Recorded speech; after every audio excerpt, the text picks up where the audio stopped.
We've all had our share of run-ins with animals. When I was 7 or 8 years old, I remember being over at a friend's house, and they told me that their dog had this. They taught it this trick where you could get down on all fours, and it would run down the hallway and jump over you. So I tried it. I got down on all fours, and the dog runs up to me, just bites me in the ear. Not exactly what I had expected. I'm sure I deserved it.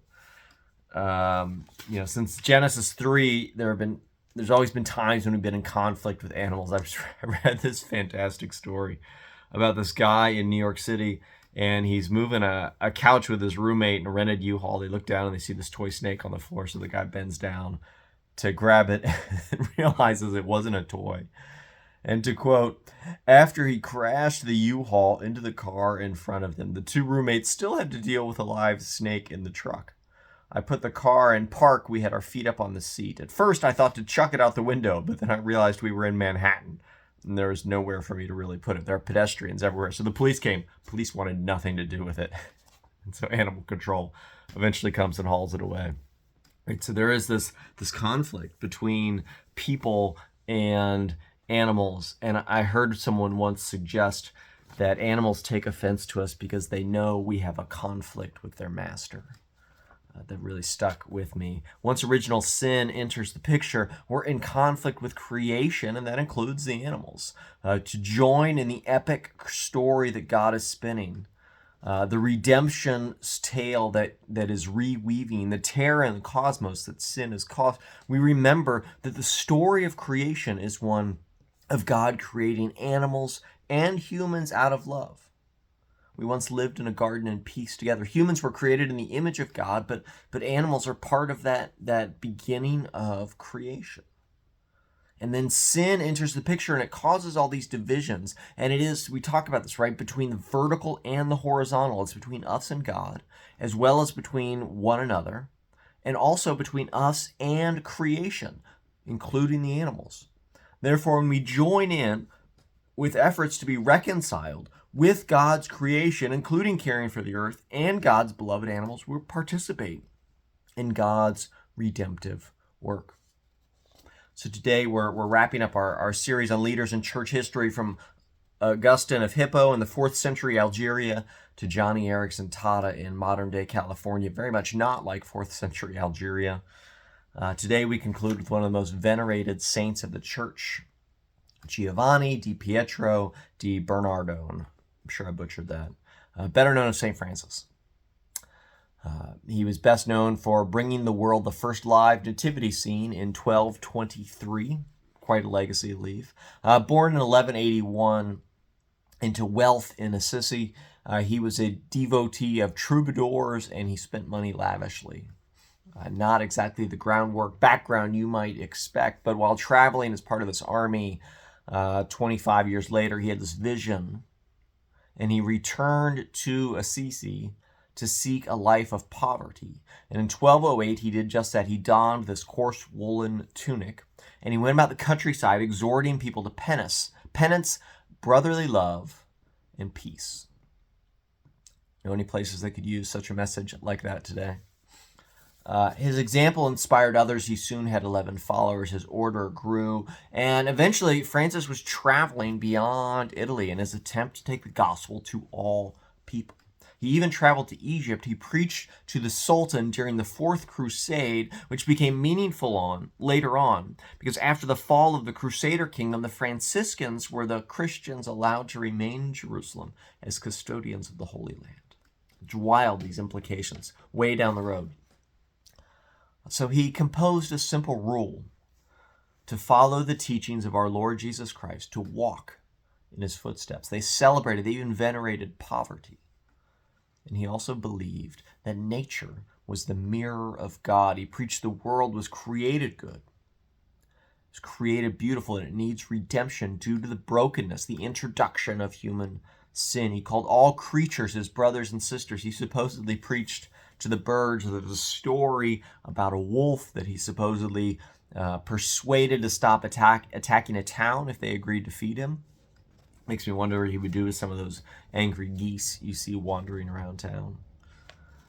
Francis reportedly spent a lot of time with animals. God made them with intent. And so we have much to learn from them. Jesus highlighted this as well. In our reading from Matthew 6 today, Jesus tells us, do not be anxious. He points to the birds. They don't worry. They simply do what God has called them to do. They don't worry, and yet God provides for them.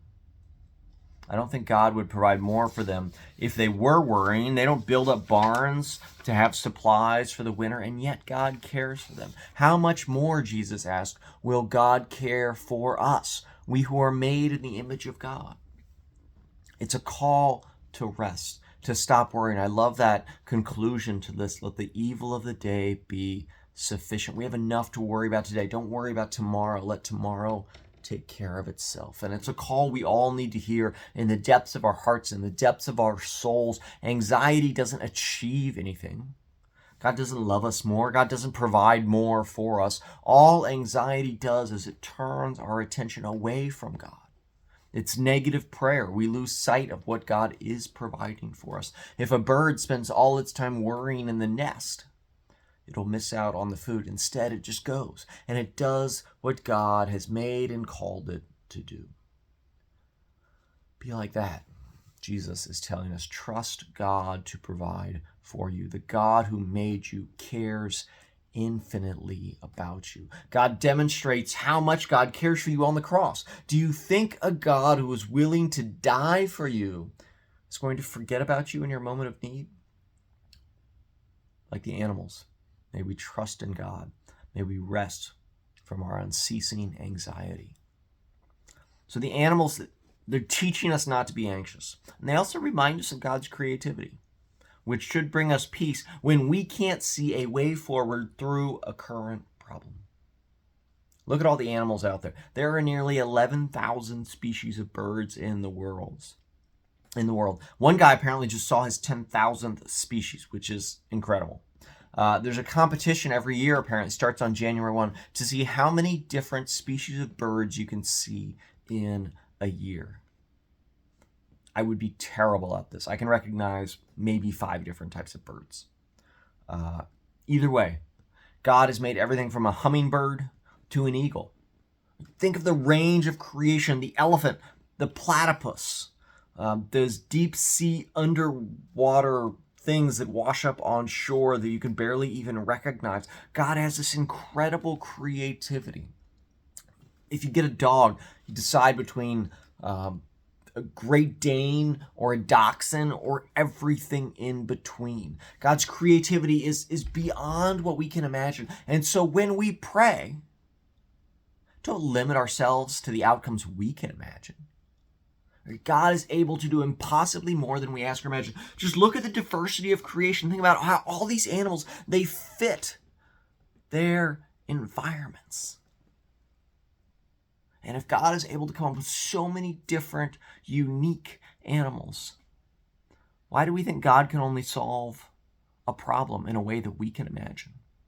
God is not limited as we are. So when you think there isn't a way forward, look at the world around us, see the creativity of God, and give thanks for that. And so what St. Francis did is he combined this amazement with creation and this simple trust in God to come up with this incredible sense of responsibility for the world around him.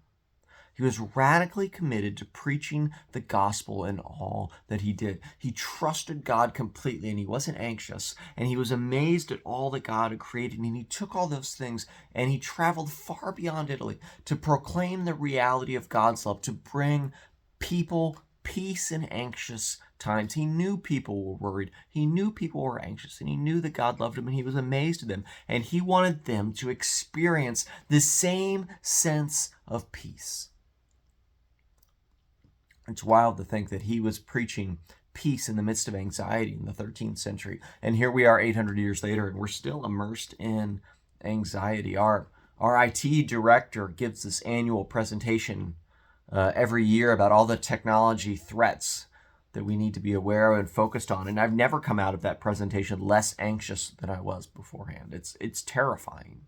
All the things you have to try and think about. And we got bombarded with that every day, not just technology. Politics is everywhere. You can't go anywhere where it's not constantly just in your face. The news, every time something bad happens anywhere in the world, the news is pinging you with that to make sure you know about it, to make sure you know to be worried about this thing that you didn't even know existed 3 minutes ago.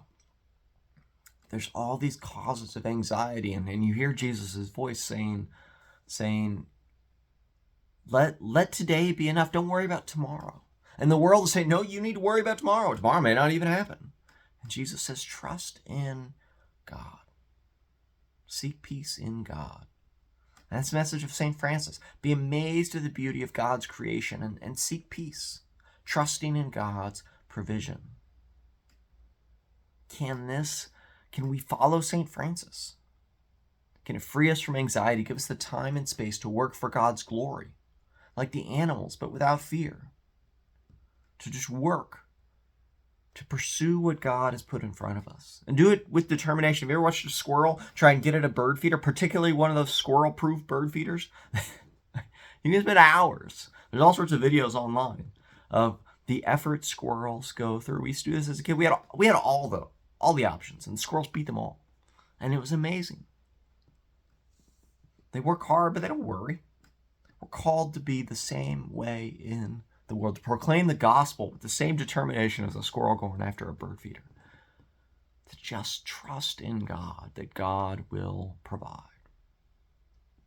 And I think there's a place in the world for the church to be this non-anxious presence in the world. Think of the community of people that you know, that you interact with on a daily, weekly, monthly basis. Everybody's anxious about something, probably many things. Can we go into those communities and exemplify our trust in God, who provides for us, provides for the animal, provides for the world, and release all of our anxieties? St. Francis, he had to radically simplify his life to proclaim this message, and that's a challenge for us. I think there's wisdom in radical simplicity. God knows what we need. God will provide for us. So we don't have to tirelessly seek all of these things. May we seek God and so root ourselves in the gospel message of unmerited grace and unlimited favor that is poured into our lives, not only today, but for all of eternity. And may it overwhelm us that we go in the world so we aren't anxious, but rather in awe of what God is doing and who and how God has created. And like St. Francis, may we proclaim a God of peace among God's beloved animals and God's beloved people. And may we come to join with God in God's work to restore the tapestry of all of creation interwoven together. Can we rest in God, trust in God, and follow the God who has always provided and always will? Thanks be to God.